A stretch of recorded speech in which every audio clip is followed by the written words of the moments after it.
Bonjour à toutes et tous et bienvenue dans cette nouvelle vidéo où nous allons analyser le trailer de Doctor Strange 2 Multiverse of Madness. Pour ceux qui ne le savent pas, je suis un énorme fan du Docteur et son second film, on l'attend depuis un moment. On en a déjà beaucoup parlé sur la chaîne, mais franchement, quel bonheur d'avoir enfin des premiers visuels. Avant de commencer, je vous invite à vous abonner à la chaîne si ce n'est pas encore déjà fait. Il y a beaucoup de choses à dire là avec les récentes sorties, que ce soit Spider-Man No Way Home et en particulier ici Doctor Strange 2. Donc voilà, on va pas mal en parler dans les mois à venir. Bref, tout d'abord, il faut remettre un peu de contexte et quelques warnings. Nous sommes face à un trailer, donc prenons un peu de recul. Nous en avons déjà parlé dans la vidéo dédiée à Spider-Man No Way Home, que je vous invite à voir, mais aujourd'hui les trailers de Marvel nous manipulent beaucoup. Donc il y a de grandes chances que Marvel tente de nous faire croire certaines choses qui n'arriveront pas dans le film. Donc voilà, restez vigilants. Ensuite, j'aimerais également dire que c'est le premier trailer, donc avant tout une mise en bouche. Je peux vous assurer que l'on ne sait rien du film avec cette bande-annonce, surtout quand on prend conscience de toutes les rumeurs qui entourent ce dernier. D'ailleurs, petite chose que j'aime bien faire quand je dois analyser un trailer, c'est revoir ceux des anciens films, car vous serez peut-être surpris, mais ils sont toujours construits de la même manière. J'ai revu le tout premier trailer de Doctor Strange, et figurez-vous qu'on ne voit rien de spécial dedans. Il n'y avait même pas Wong, il n'y avait pas de Dormammu, et il tentait même de nous faire croire que Caecilius était le véritable méchant. Donc voilà. Néanmoins, voyons ce que nous pouvons en tirer.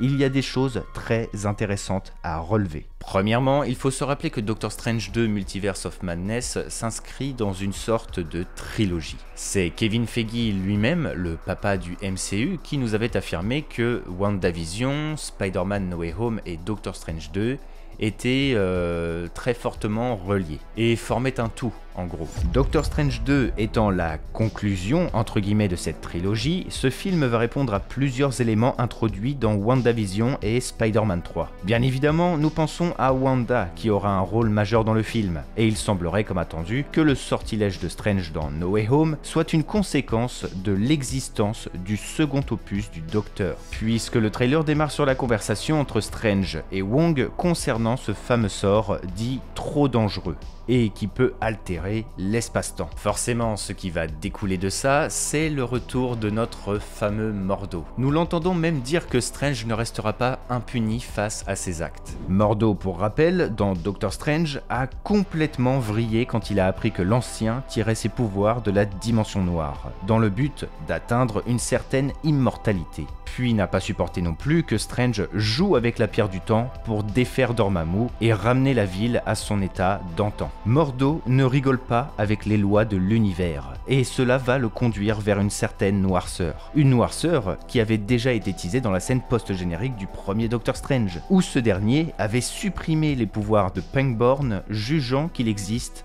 trop de sorciers. Voulant dire par là, trop de gens qui peuvent briser les lois de l'univers, et donc foutre en l'air la réalité. Si j'insiste sur le caractère de Mordo, c'est parce que cela définit clairement son personnage. Ce dernier est même en possession du bâton du tribunal vivant, pour nous faire comprendre que ce dernier se prend pour un juge, une entité supérieure capable de choisir si oui ou non quelqu'un doit vivre car il menacerait l'univers. Et tout ça là on le retrouve dans le trailer, puisque Mordo s'oppose à Strange, lui affirmant clairement qu'il est la plus grande menace de l'univers. Et il se sert des possibles conséquences du sort de Strange dans No Way Home pour le confronter sur le sujet. Sauf que l'âme de Mordo est rigide et immuable, comme l'affirmait l'Ancien.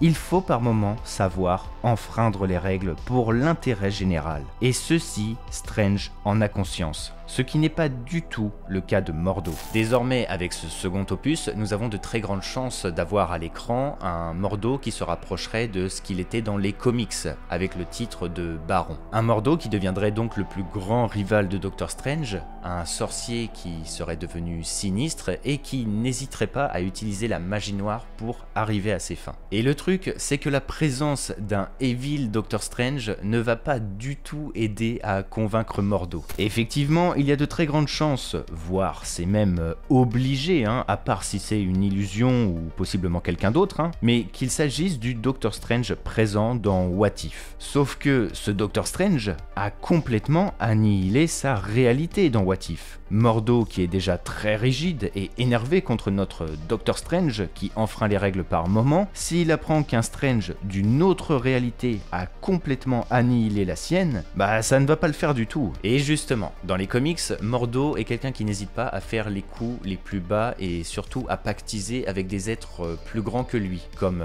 Dormammu par exemple. Et c'est là que cela devient intéressant. Il est clair que Mordo ne sera pas l'antagoniste principal du film. Déjà car premièrement, Doctor Strange n'affronte que des grosses entités cosmiques et multiverselles. Nous avons eu Dormammu dans le premier film, et même Thanos dans Infinity War, donc pour son second opus, où il est encore plus fort, il faudra un antagoniste tout aussi grand et puissant. Mordo n'est pas suffisant pour passer après un Dormammu. De plus, Strange n'agit pas pour lui, mais pour le monde. Il sait pourquoi il fait les arts mystiques. L'ancien elle-même lui avait dit qu'il aurait pu rentrer chez lui et juste soigner ses mains. Mais non, Strange a fait le choix de servir une cause qui le dépasse. Et nous avons retrouvé cette thématique lors de son combat contre Dormammu. Strange a affronté l'entité pour protéger le monde. Et nous retrouvons cette même thématique quand le Evil Doctor Strange dans What If s'est rendu compte de ses actes. Lié à la tendance du multiverse, il nous faut donc un ennemi multiversel capable de menacer un monde entier et que Strange devra affronter. Un ennemi qui a forte chance pourrait être appelé par Mordo pour justement nettoyer la réalité des sorciers qui enfreignent les règles et ne respectent pas les lois naturelles de l'univers. Ou même carrément juste annihiler la réalité car Mordo aurait jugé que c'était trop tard à cause de Strange et comme ça cette réalité ne menacerait pas les autres du multivers par exemple. Bon, ce sont des spéculations juste comme ça, mais je suis désolé, il va falloir que nous reparlions de Shumagoras. On a déjà beaucoup parlé de cet antagoniste, mais en même temps il est tellement parfait pour Doctor Strange 2. Pour rappel, Shumagoras est une entité faisant partie de ce qu'on appelle les grands anciens. Né à l'aube de l'univers, il fait partie de ceux qui ont créé la magie du chaos. Ce dernier est attendu pour apparaître dans Doctor Strange 2.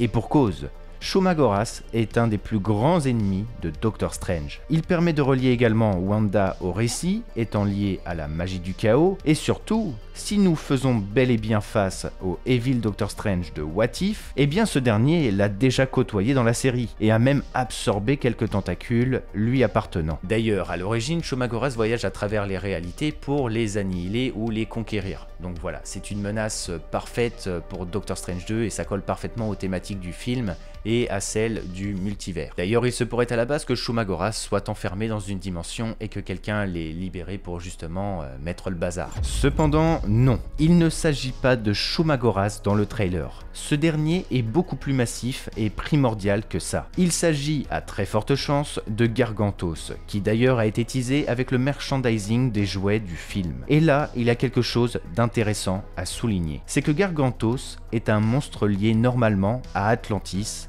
et par conséquent à l'histoire du Wakanda. Étant donné que Black Panther 2 sort plusieurs mois après Doctor Strange 2, et qu'il y a de fortes chances que Namor fasse son apparition dans le film, avec les fameuses secousses que nous avions eues dans Endgame, eh bien Doctor Strange Multiverse of Madness pourrait être la raison de l'arrivée du monstre qui apparaîtrait dans Black Panther 2, pourquoi pas. Également dans le trailer, nous avons eu la surprise d'avoir des premiers visuels concernant America Chavez. Ce qui est intéressant avec cette dernière, c'est qu'elle ne vient pas de notre réalité à la base. Mais surtout, son pouvoir signature est qu'elle peut créer des portails en forme d'étoile, permettant de voyager à travers les réalités et donc le multivers. J'espère personnellement qu'elle aura un impact important dans le film, et qu'elle ne servira pas seulement à voyager à travers les dimensions. À tous les coups, c'est elle qui va permettre d'amener tous les caméos attendus pour le film, comme Evil Doctor Strange, ou des X-Men, comme possiblement Magneto, ou Charles Xavier, ou encore Reed Richards ou Captain Carter. Ils sont normalement tous prévus pour apparaître dans le film. D'ailleurs, dans ces caméos, moi je suis sûr qu'il ramènerait Magneto, puisque c'est l'easter egg parfait pour coller à Wanda, puisque dans les comics, c'est normalement son père. à l'origine. Nous avons eu également la présence de Rintrah, et il fallait bien le voir. Ce dernier ressemble à un Minotaure avec la peau verte, et dans les comics, il est l'un des plus grands alliés de Strange, jusqu'à même devenir son apprenti. Ils vont certainement se rencontrer par le biais du multivers, et vu sa présence à Camartage, cela semble correspondre au fait qu'il est un allié, et possiblement un futur élève comme dans les comics. Et qui dit également nouveau film dédié à un personnage, dit forcément évolution, et donc par conséquent pour Strange, de nouveaux pouvoirs. À la manière de Spidey qui a évolué grâce à son Spider-Sense et ses costumes, ou encore d'autres héros comme Thor avec Stormbreaker, eh bien Strange va maîtriser de la nouvelle magie. Et pas n'importe laquelle, puisque nous le voyons utiliser la magie du chaos, mais qu'il est également capable de balancer des créatures du multivers. Camartage n'a plus aucun secret pour lui. Il a lu tous les livres, ce qui signifie que ce savoir, il l'aurait par des biais externes à la bibliothèque du sanctuaire. Puisqu'il est capable d'appréhender la magie du chaos, nous pouvons penser que Wanda y est pour quelque chose. Mais il y a de fortes chances que ce soit grâce au Darkhold. Introduit dans WandaVision, nous savons que c'est Wanda qui le détient, et vu que Strange va la voir chez elle pour lui demander de l'aide, il est possible qu'il ait eu accès au livre damné. D'ailleurs, le Darkhold semble contenir un savoir important sur le multivers, un élément qui pourrait aider Strange dans sa quête. Et concernant le lancement de créatures magiques, il se peut que Doctor Strange l'ait appris grâce au Evil Doctor Strange qui avait exploré de fond en comble la bibliothèque de Cagliostro. Mais bon, cela reste à voir. D'ailleurs, un autre petit mot sur le Evil Doctor Strange, mais le trailer semble nous le faire passer pour un antagoniste. Personnellement, je pense qu'il s'agit d'un piège. Déjà, nous savons qu'au fond, il n'est pas mauvais, de par les événements de What If. Enfin, si c'est bien celui de What If, mais pour moi c'est sûr. Mais surtout, on sait que Sam Raimi est aux commandes, et il y a quelque chose d'intéressant par rapport à cela. Rien qu'en reprenant les premiers Spider-Man qu'il avait effectués, nous retrouvons toujours ce dédoublement de personnages, avec le bon côté et sa part sombre, comme le Bouffon Vert et Norman Osborn, ou Tobey Maguire et le célèbre Bully Maguire. Enfin, il faut que nous parlions de Wong. Effectivement, nous avons appris que ce dernier était devenu le sorcier suprême dans Spider-Man No Way Home parce que Doctor Strange était absent pendant 5 ans à cause du snap de Thanos. Le truc, c'est que nous savons que Strange est destiné à avoir ce titre un jour ou l'autre. C'est l'ancien elle-même qui disait qu'il était destiné à devenir le meilleur des sorciers suprêmes. Avec le second opus du Docteur, il y a de très fortes chances que ce dernier épouse enfin ce rôle qui lui est dédié. Le personnage doit avancer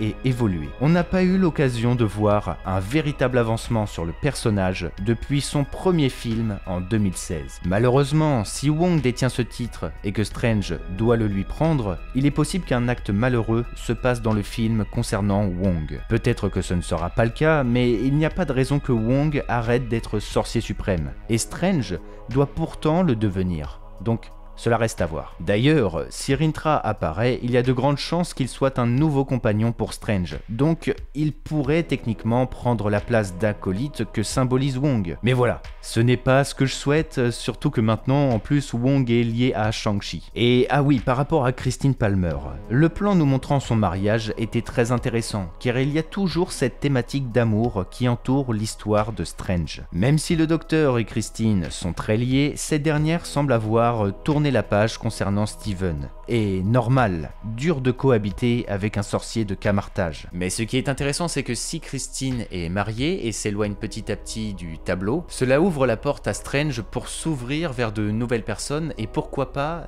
tomber amoureux de quelqu'un d'autre. Et là, inutile de vous faire un dessin, je pense bien évidemment à Clea, le grand amour de Doctor Strange dans les comics. Alors, je le précise, je ne pense pas que cela arriverait dans ce film, mais c'est déjà un premier pas vers cette possible future relation. Peut-être pourquoi pas dans un Doctor Strange 3.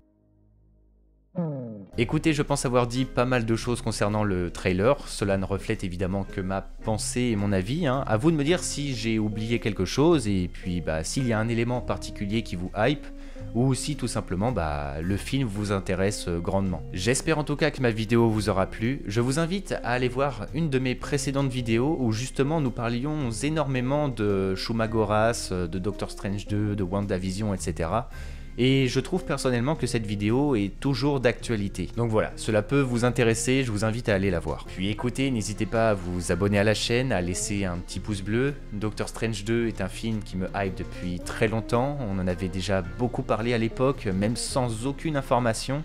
Et là le fait qu'on se rapproche du film, qu'on ait enfin des premiers visuels, bah c'est clairement hyper hypant quoi, je suis trop content. C'est un plaisir d'avoir pu analyser cette bande-annonce avec vous et d'avoir enfin pu parler un petit peu concrètement de Doctor Strange 2.